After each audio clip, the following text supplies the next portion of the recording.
De longues files d'attente dans des arrêts de bus, une galère quotidienne à Lupin, un point chaud de la commune de Ngaliema à Kinshasa. À 7 h du matin, des milliers d'employés et d'étudiants tentent de rejoindre le centre-ville, mais faute de transport suffisant, difficile d'arriver à l'heure et en forme. Selon cet usager que nous avons rencontré à l'arrêt, il dénonce les mauvaises pratiques de chauffeurs, notamment le réajustement illégal de prix de transport et de demi-terrain. Il appelle ainsi les autorités compétentes à s'impliquer pour régulariser le secteur. Le transport est très difficile. Après, les chauffeurs font ce qu'ils veulent. Ils mettent le prix par petit terrain. Et ici, le matin, nous payons 2000 francs pour arriver en ville. Et on ne comprend pas que fait l'autorité pour régulariser la situation ici.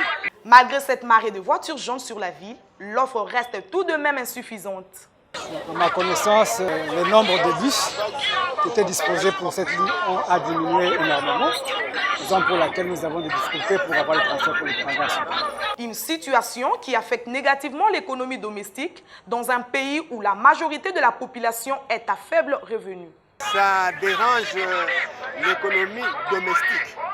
Exemple, si on vous paye, si vous avez une enveloppe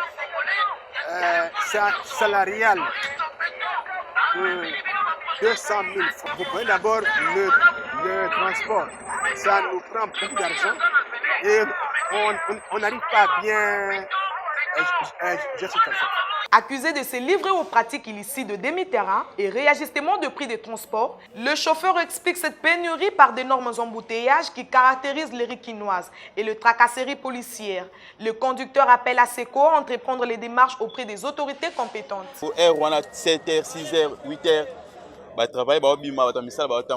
À des heures de pointe, tout le monde sort. C'est ce qui a toujours causé les embouteillages.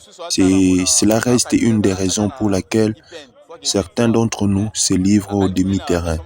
Moi, je demande juste aux autorités de créer des routes secondaires et cela mettra fin à cette difficulté.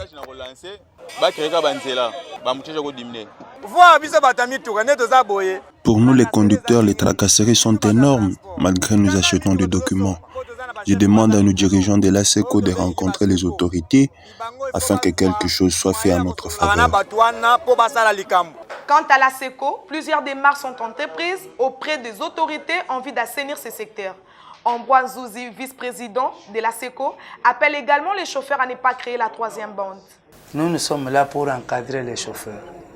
Et chaque fois, nous essayons, n'est-ce pas, de parler avec eux par les moyens de communication dont nous disposons. Parce que dans les parkings, nous avons des représentants qui sont là, nos contrôleurs qui sont là, il y a des comités qui sont là, qui essayent dans la mesure du possible pour essayer de transmettre les messages, des fois que nous recevons des autorités, des fois qui viennent de nous-mêmes parce que nous avons ce devoir de les encadrer et surtout de respecter les codes de la route tels que voulus par les autorités du pays. Je lance aussi un appel à tous les chauffeurs, n'est-ce pas, de pouvoir respecter les codes de la route, d'éviter de créer des troisièmes bandes. Là où il y a des problèmes, c'est aussi ça. Donc, ils doivent éviter ça et surtout avoir conscience, n'est-ce pas, de pouvoir faire leur travail comme il se doit. Quelle est donc l'autorité habilitée à sanctionner les chauffeurs récidivistes? La SECO dit ne pas détenir ses pouvoirs et s'en remet aux autorités. Si un chauffeur viole, nous n'avons pas cette compétence de pouvoir sanctionner un chauffeur. Nous nous remettons entre les mains de l'État parce que ce pouvoir-là revient à l'État et non pas à une structure que nous sommes, bien que nous sommes là pour les encadrer. Il s'y est de signaler que cette situation affecte toute la ville de Kinshasa.